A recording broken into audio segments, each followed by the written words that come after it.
and a unipolar or bipolar waveform? Super complicated question that I worked on for a few years in my PhD. Briefly, oh God. I don't know if a user would be able to tell much of a difference. I do think there's a difference in the way the physiology is working and a difference in the way the ions are being transported. So if you were trying to push ions in a certain direction, you'd want a unipolar. And if you were just trying to shake the ions back and forth, there's good reasons to do that. If you're trying to get them to be detected on cell memory, you'd kind of want a unipolar. So like, a bipolar. Whereas unipolar was wrong. So if you're trying to shake things back and forth, you'd kind of turn it positive, negative, positive. If you want to push them, you keep pushing them the same way. So unipolar. I think that's probably as short as I can make it. And last time we spoke on the last episode, we took a bit of a dive into waveform shape, but we didn't touch on unipolar and bipolar, which we spoke about in the quickfire earlier. So do you have one that you prefer in unipolar and bipolar, and why? Okay, so I do actually. I simply put, I prefer bipolar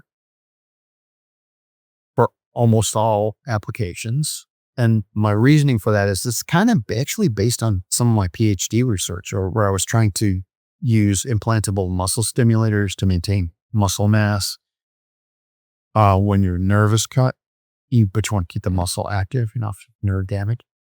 And it turns out that a bipolar pulse is much more healthy for the muscle, especially if there's metallic contact from the electrodes.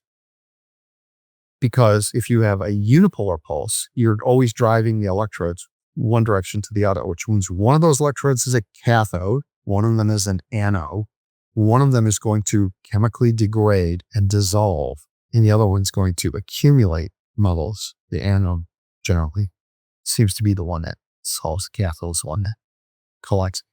And that generates metallic toxicity for direct contact electrodes, right? But it's also driving impulses, it's driving the ions in one direction.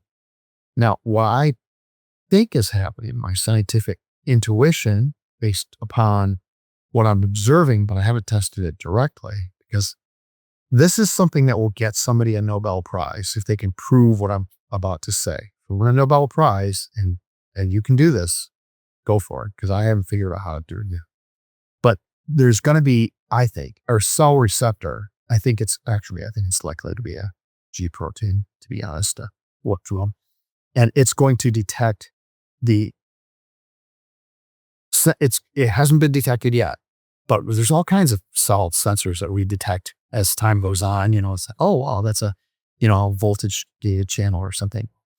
What I think is happening, because of the way that muscles and tendons and bones respond to walking and regular things, what you're really doing is you're squishing this interstitial fluid, which has ions in it, back and forth across the surface of cells. And when you do that, the cells can detect that as activity. And that's why walking is so healthy for you, is because your cells detect and respond to the fact that they're getting this sort of, repetitive ions going back and forth across, very similar to what happens bipolar. You turn on one polarity, the ions go one way, you turn it the other way, the ions go back. So there's no net flow of ions. There's just this oscillatory action. And that clearly has benefit physiologically. So I tend to think, is there a place for unipolar? Much simpler circuits to build. You just basically turn a magnet on and off. Bipolar is a lot harder because you got to reverse it, turn on, off, reverse it, turn on, off. But I think that bipolar is probably healthier for tissues. They expect to see that signal more.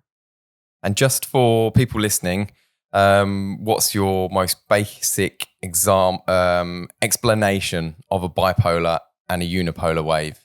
So assume the wave normally would be at zero, right? You just say it's zero because we're not having a bias on it. So it either turns on or turns off.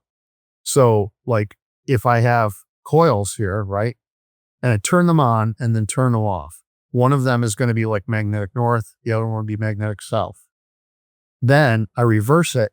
And then when I turn them on again and off again, this one will be south and this one will be north. So you're just reversing the direction of the magnetic field.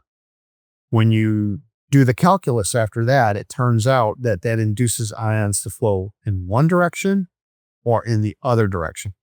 So by turning the field on and off, reversing it, turning it on and off again, reversing it, turning it on and off again, you're moving the ions one way, then back, Mm-hmm. then one way, then back. They're not moving far, but they're jiggling, back and forth. And that's a perfectly good signal to have an ion moving back and forth across a receptor on a cell membrane. Yeah. It's an excellent way to transmit. No, excellent. So it's effectively an alternating polarity for. Yeah, that's for it. the That's what it waveform. is. It's exactly an alternating polarity. It starts with an electrical polarity that's turned into a magnetic.